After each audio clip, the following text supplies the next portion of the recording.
Now let's see this passage. On this passage there are two questions is being asked. One is about the message implied by the passage and the second is about the assumption, right? So let's read the passage. In our country, right, so they are talking about our country. Handlooms के बारे में बात कर रहा है, are equated with a culture that ensure a continuity of tradition, right? So handloom को किसके साथ equate किया गया है? With a culture that ensure continuity of tradition. This idea has become part of the public policy framing and provide a legitimate basis for the state to support the sector, right? So this idea, ये क्या बन गया? This idea, it become a part of public policy framing, right? And government इसको support कर रही है ना? Legitimate basis बन गया, right?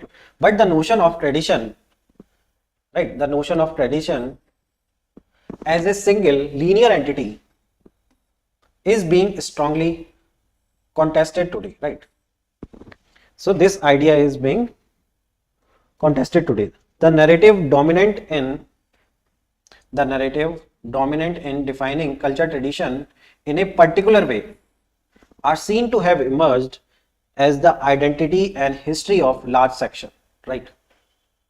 Identities and history of large section.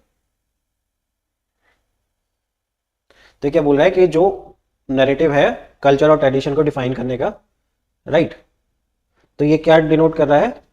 This is seen as defining the identity and history of large section का मतलब यहाँ पे क्या बोल रहा है? Like who are dominant, right? So this is defining or becoming the identity and history of the people who are dominant, right? Large section. The discounted and at times forcibly stifled identities are fighting for their rightful place in history, right?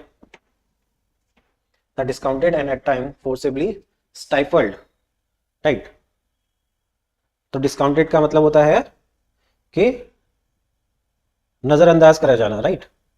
Who are not being considered, right? And forcibly stifled मतलब किसी को suppress करना, right? So जो लोग हैं जिनको नजरअंदाज किया गया और दबाया गया है, these identity are fighting for their rightful place in history. उनको they are fighting for their rightful place, right? Against this backdrop, when we promote handloom as a traditional industry, it is not surprising that a large section of our population choose to ignore it. So this is the reason that जो large section of population है वो इसको ignore करती है, right? क्योंकि वो सोचते हैं कि they are promoting the identity and history of the किन लोगों की बता रहे हैं? जो पहले जो रिच पीपल थे, है ना, जो डोमिनेंट थे उनकी, राइट? और वही आइडिया आज डोमिनेटिंग है, वही है। उसने बोला this narrative is dominant, right? उसी तरीके से कल्चर को देखा गया अभी, right? Now let's see the question. I hope थोड़ा आइडिया लग गया होगा कि पैसेज क्या बोल रहा है, राइट? अब क्वेश्चन देखते हैं। दो क्वेश्चन है इस पे पूछे गए। First question,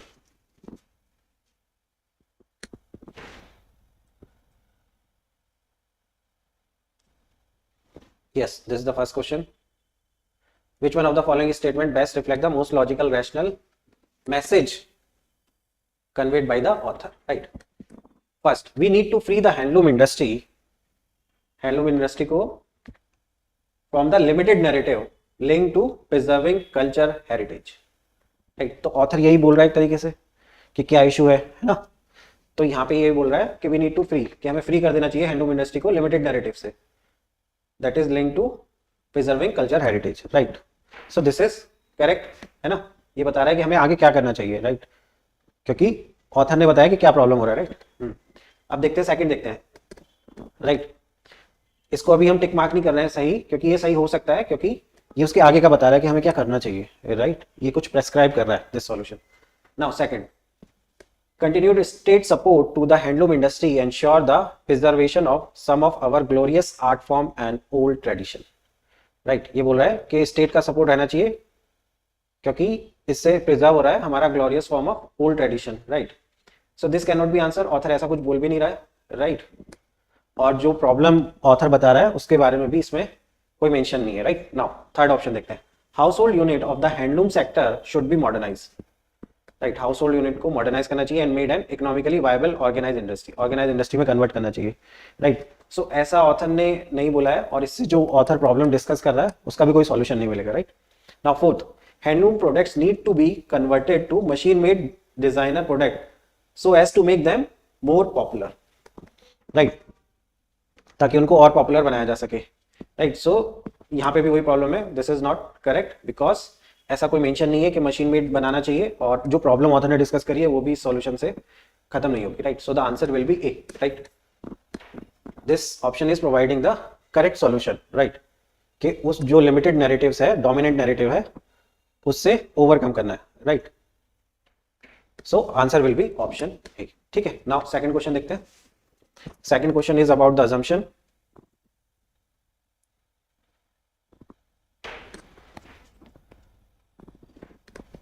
So what is the assumption? Now first देखते हैं, there is no need for the state to be involved in any manner in the handloom sector, right?